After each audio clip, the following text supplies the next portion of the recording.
up. But anyway, I want to make sure everything is good. Yeah, everything is good. I want to know what you think about this press conference today. I'm only going to play part of it because it went on for hours, um, as always.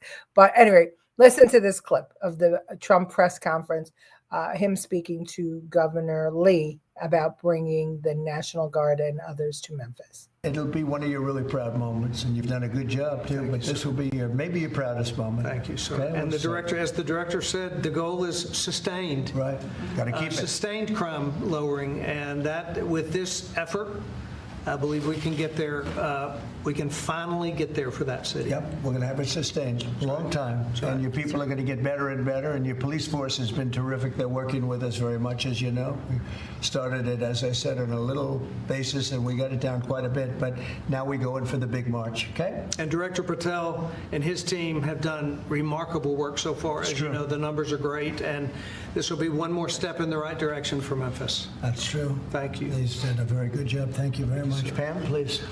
President Trump, at your directive, we went in, as you all know, to D.C. and took over the city of D.C., working hand in hand with Metro Transit Authority. All of the agencies represented here today got over 2,000 violent offenders, got over 200 guns off the streets of D.C., and D.C. is safe again. And now, Governor, working with you and working with our 2 U.S. senators and all of our agencies working hand in hand, we're going to do everything we can to make Memphis safe again. That was President Trump's directive to us, and it's easy to do when you're working with such great leaders. And Secretary Noem, you have been instrumental in this, and Director Patel has already been into Memphis and gotten so many violent offenders and guns off the street, and that's what started it.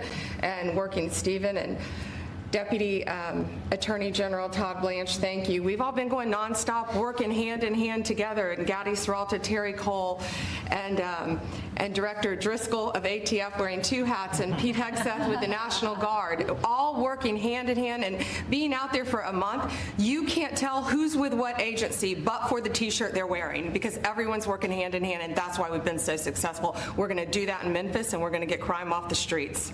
That's great. Thank you, Pam. Great Thanks, job. President. Christy, go ahead. Mr. President, Memphis has a high number of trafficking, significant human traffickers, child exploitation, drug trafficking. The local gangs there are extremely dangerous, and I'm so excited that you're going in there to work with not just the governor and willing local leaders, but also our attorney general and all the leaders that are standing here today to help protect our children. So what's going to change dramatically is the families' lives that live there, and it's only going to happen because of you, because you're coming in. What has started there, you're going to put on steroids. The networks that you're going to uncover across this country, because of the work that's going to happen in Memphis, we're going to see every city get safer, because we're going to see those ties to other criminals that we're going to get out of the country. So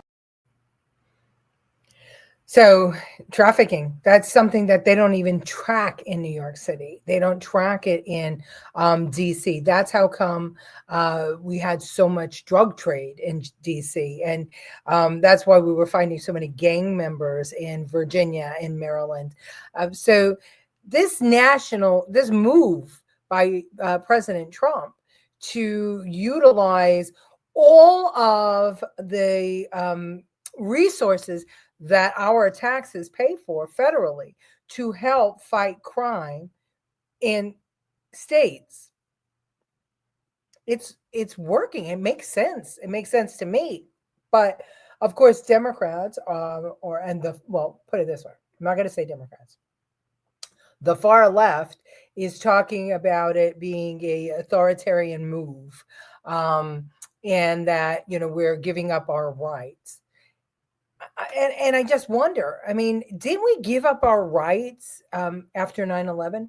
Didn't we have the National Guard in airports and all over the country during 9/11? Aren't we all subject now to search? Even if we don't want to be searched, then we can't ride an airplane. And how about during COVID? Wasn't the National Guard used to block businesses? Listen, when I got in trouble with my comments, it was because we were fighting that the the Department of Finance had their police out in front of a bar restaurant who they shut down. I mean, how about those poor guys in New Jersey, the gym? They stopped being gym owners and started being activists because the government came in and shut them down and wouldn't let them operate. And it seemed like certain entities could operate, but not all, and it was not fair. So I don't know. To me, there have been enough times in history when we have used the National Guard for things that were good, such as when we had integration, when busing started, and the governors didn't want to let Black children go to school, and we called out the National Guard to escort them to school. So, I don't think that the lunatic left actually has a leg to stand on in their commentary about this being a fascist move. They decriminalized armed robbery in New York City, so unless you get physically shot, it's not a crime. That brings down stats. Well, that's a good point. They also rape, and kidnapping and child battery of children. I mean, all those crimes were reduced, and I can't even imagine why. Very good work. Thank you, Andrew Dorman. I think you mean the police department. Yes, the one in authority is moving in to save these cities. Finally. I mean, is that what you voted for? That's what I voted for. And certainly, I feel like I pay a ton of money in taxes every single year. And I mean, here in South Carolina, we get our money's worth. As a matter of fact, we have a surplus. They're redoing all the roads. It's amazing. And we have senior discounts. And you know what my property taxes were last year? $400. $400 compared to the $12,000 I was paying in New York.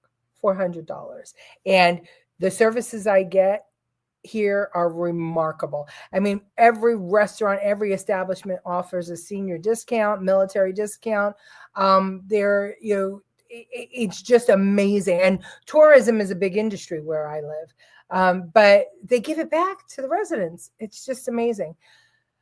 Illicit narcotics is the bane upon the Western world. Every category of violent crime is narcotic related. Yeah,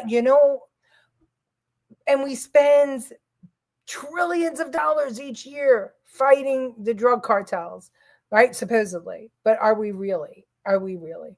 We need safe cities to be prosperous. Yeah, we need safe cities. Absolutely. I mean, that's bellworthy. That's bellworthy.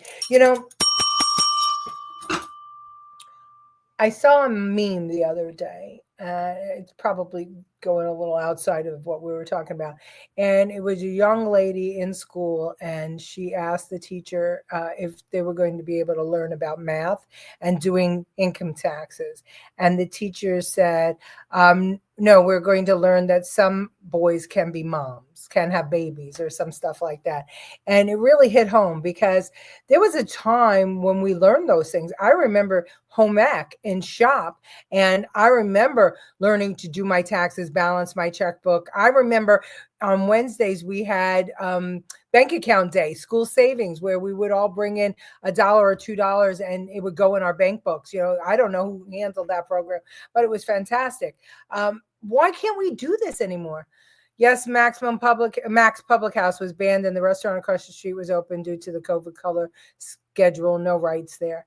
Yeah, I mean, we've been using the National Guard for things for years, but I guess if the lefties, if it's what they want to promote, then it's okay. If it is crime and safety, for some reason, that's not okay. Definitely use the National Guard. Good. I agree. And protesters against illegals were arrested for playing God Bless America while the illegals were protected on Staten Island. Yeah, that's right. They took that lady's, she was on her own property and they arrested her. I just don't understand.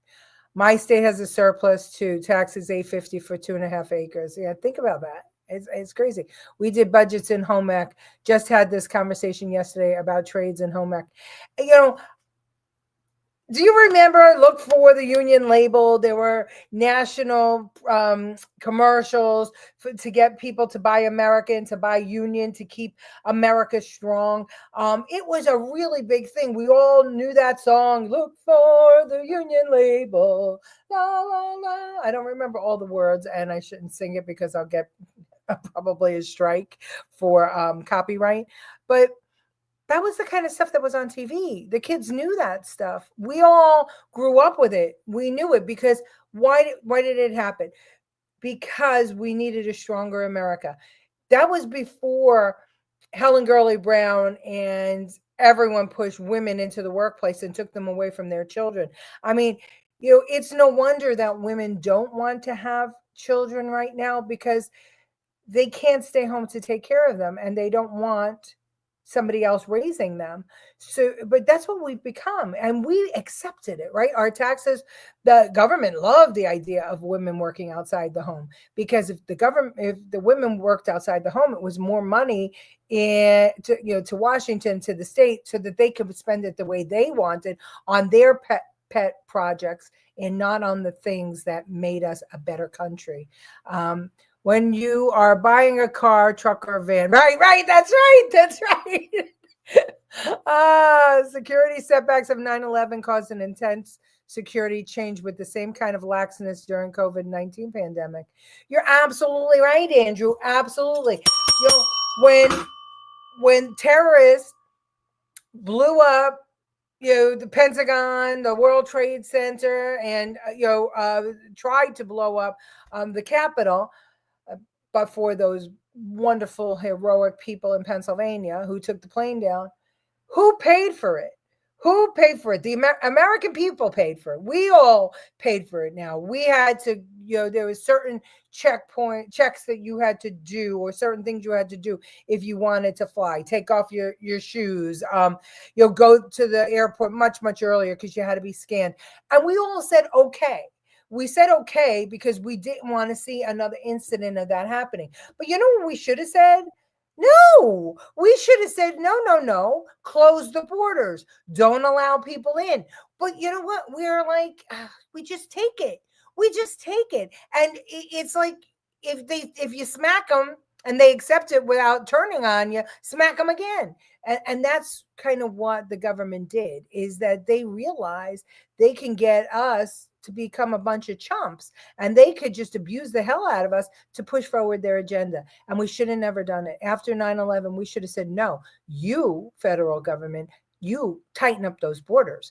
Do not let people in this country without knowing who they are. You're the ones who have to protect us because that's the first job of any government, is to protect its citizens. Maybe off topic, Letitia, but allowing Bernie Sanders into our government opened the door for all the others, and they are the radical left. This didn't happen overnight. You're right. But, when you say allowing Bernie Sanders, I mean, people elected him. The problem is that there was so much money from Hollywood and other entities on the left. I mean, Hillary Clinton, the amount of money that she took in her not-for-profit organization from foreign entities that made its way into America and left-wing politics is amazing to me. Parent-teacher, PTA, parents get more involved. You can work and be involved. Lucille, I think that COVID showed a lot of parents a lot of things. And I think that's what started to change our minds. We can once again leave our shoes on at airports. Oh, yes. Oh, thank you. Thank you. Thank you, government, for letting us leave our shoes on, because one guy had an explosive in his shoe. Now everybody had to take their shoes off. Again, why are we being punished? Government, do your fucking job. Do your job. Stop illegals from coming. Stop people who hate America from coming to America.